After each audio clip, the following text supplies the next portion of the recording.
السلام علیکم۔ جیسا کہ آپ کو معلوم ہے کہ ہم اس چینل پر معاشرے میں ہونے والی اخلاقی برائیوں اور ان کے حل پہ بات کرتے ہیں۔ جس طرح آپ پہلے میری ویڈیوز دیکھ چکے، انشاءاللہ آئندہ بھی معاشرے میں اخلاقی گراوٹ پہ ہم بات کرتے رہیں گے اور اس کا حل بھی پیش کریں گے۔ آج کا موضوع کچھ منفرد ہے، شاید آپ کے لیے فنی بھی ہو۔ میں آج بات کرنا چاہتا ہوں کہ معاشرے میں بگاڑ کی ایک بہت بڑی وجہ وہ لوگ جو شادی سے پہلے صرف حکیموں کے پاس جاتے ہیں نا، وہ معاشرے میں بگاڑ کی ایک بہت بڑی وجہ ہے۔ آپ سوچ رہے ہوں گے یہ کیسے بھائی، یہ کیسے ہو سکتا ہے کہ شادی بگاڑ کی وجہ ہو؟ تو ہم اس پہ آگے چل کے بات کرتے ہیں۔ اگر آپ نے ابھی تک چینل کو سبسکرائب نہیں کیا تو کر لیں، بیل آئیکن کو دبا دیں اور ویڈیو کو لائک اور شیئر ضرور کیجیے گا۔ اب ہم آتے ہیں اپنے موضوع کی طرف۔ ہم میں سے بہت سے لوگ جو شادی کا سوچتے ہیں اور شادی کا سوچ کے تاریخ طے کر کے یا تاریخ طے کرنے سے پہلے سب سے پہلے حکیم صاحب کے پاس جاتے ہیں اور یا ڈاکٹر صاحب کے پاس جاتے ہیں کہ ڈاکٹر صاحب، حکیم صاحب شادی کروانی ہے تو آپ میری نبض چیک کریں، یہ لیں نبض چیک کریں، مجھ میں کوئی کمزوری تو نہیں، کیا میں شادی کے قابل ہوں؟ حکیم صاحب نبض چیک کرتے ہیں اور تھوڑا سا پریشان ہو جاتے ہیں، پریشان ہو کے کہتے ہیں بیٹا تم شادی کے ابھی قابل نہیں ہو، تمہیں 3 ماہ لگیں گے، 3 ماہ میں تم اس قابل ہو جاؤ گے کہ تم شادی کروا سکو، یہ پھکی ہے، یہ لے جاؤ، 3 ماہ تم نے کھانی ہے اور دودھ کے ساتھ لو گے تو تم شادی کے قابل ہو جاؤ گے۔ حالانکہ ویسے دودھ 3 ماہ پیا ہوتا تو ہر کوئی ہر کام کے لیے قابل ہوتا ہے۔ اچھا،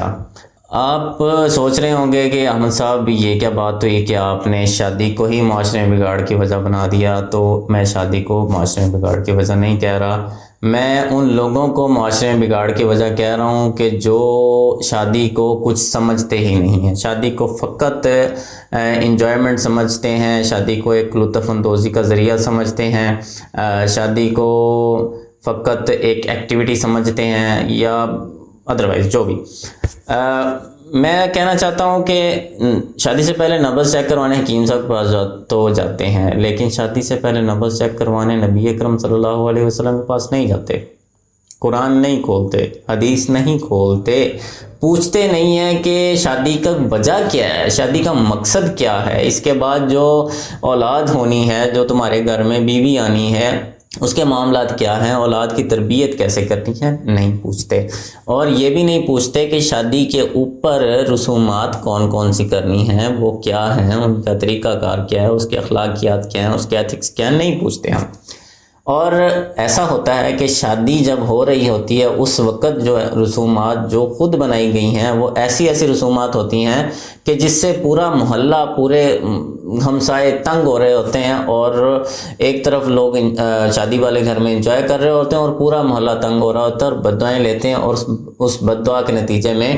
ہم جو شادی کی بنیاد رکھ رہے ہوتے ہیں، جو ایک نئی نسل کی بنیاد رکھ رہے ہوتے ہیں، وہی ہم کمزور رکھتے ہیں کہ اس میں بددعائیں شامل ہوتی ہیں اور آگے نتائج اس کے برے آتے ہیں۔ اور ایسی رسومات ہوتی ہیں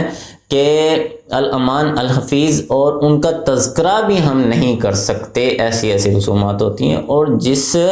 عبادت، نکاح شادی ایک عبادت ہے، اس عبادت کو ہم اتنا برا آغاز کرتے ہیں اس کا کہ الامان۔ اچھا، اس کے نتیجے میں جو اولاد پیدا ہوتی ہے، جب حکیم کے علاوہ ہم کہیں گئے نہیں،